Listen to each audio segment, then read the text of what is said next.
Welcome to This Explainer. If you've ever wondered how these massive billion-dollar cargo ships manage to squeeze under bridges or navigate shallow harbors without, scraping the bottom, well, you are in the right place. Today, we're diving into a brilliant maritime strategy called the zero-tide policy. Let's get right into it and see how shifting just a few baseline assumptions can completely eliminate passage planning anxiety. So, imagine you're a second officer on the bridge laying out a voyage plan. You meticulously calculate your ETA for every single waypoint, right? Because you need to know exactly how deep the water will be when you get there.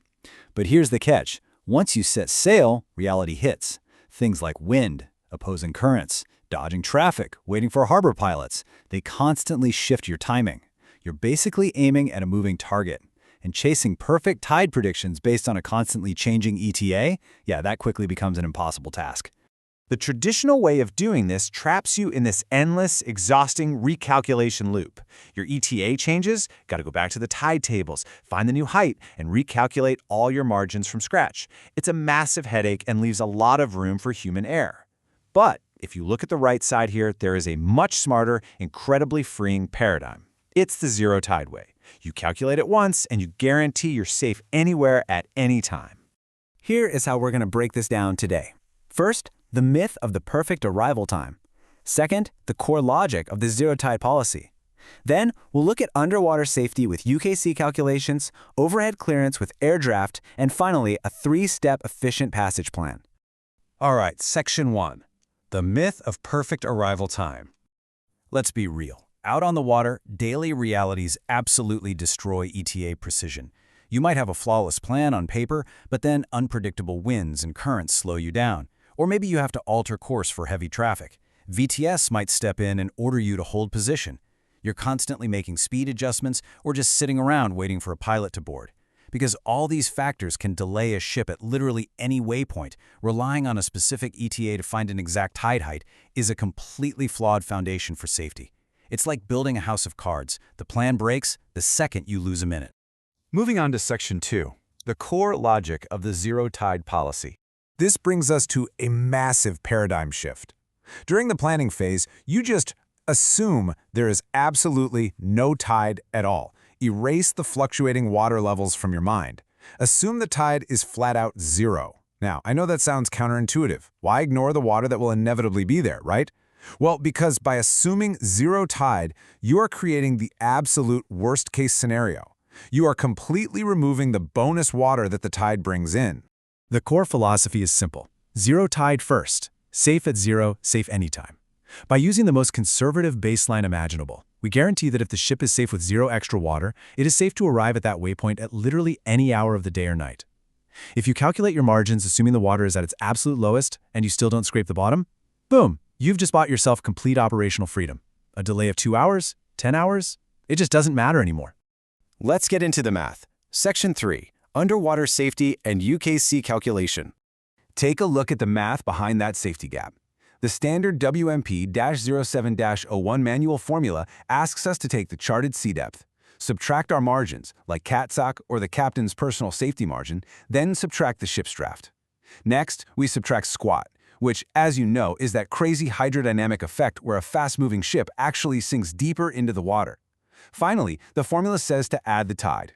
But this is exactly where we apply our zero-tide rule to that final variable. You simply plug a zero into that tide spot. That's it. If you run the entire formula with zero tide and your underkeel clearance still meets the minimums required by your company's safety management system, you have achieved absolute freedom for that waypoint. No tide window needed. You don't need to stress about hitting that 2 p.m. or 6 p.m. mark. The math proves you're safe regardless of when you show up. Now, obviously, it won't always work out perfectly. If your calculation shows that it is unsafe at zero tide, well, that's when you take action. That means this specific waypoint is a genuine choke point, so you calculate the specific minimum height of tide you actually need. You fill out the tide column in your WMR V08-01 form, and most importantly, you boldly mark TD in the remark column. TD stands for tide dependent. That way, everyone on the bridge knows instantly, hey, this specific spot requires strict time management and a specific tide window. Okay, let's look up. Section 4, Overhead Clearance and Air Draft.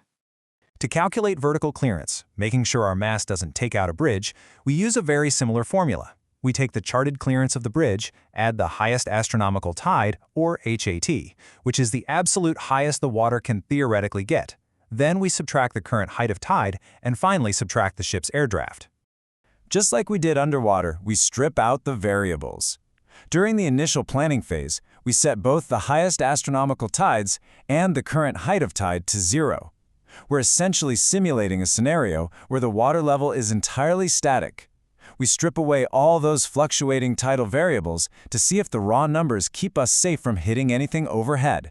And the safety requirement here is actually pretty simple. When you zero out those tide variables, if your vertical clearance is greater than 2 meters, you are officially cleared to pass under safely at any time. By removing the tide from the equation, you're proving that even without a low tide helping to lower your ship, you still have more than 2 meters of safe, clear breathing room above your mast. Bringing it all together now. Section 5, the 3-step efficient passage plan. Let's see how this translates into a fast, error-free daily workflow. Step 1, screen every single waypoint on your route using the zero tide calculations for both the keel and the mast. Step 2, for any waypoint that proves safe at zero tide, just bypass window management entirely. You don't need to clock watch for those spots. And step 3, for the waypoints that are unsafe at zero, calculate your minimums, mark them TD for tide dependent, and hold a strict briefing. Make absolutely sure the master, all deck officers, and the chief engineer are hyper-aware of these specific critical choke points. Ultimately, this whole concept boils down to this really powerful maritime mantra. Calculate zero tide first. If safe at 0, you are safe anytime. Only find a tide window if zero tide is unsafe. It is honestly a masterclass in risk management.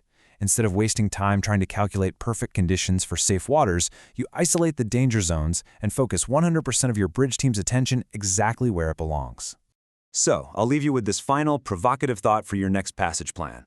Are you going to keep guessing at exact times, constantly recalculating as reality shifts around you? Or will you use the power of the zero baseline to strip away the variables, isolate your true risks, and guarantee absolute safety?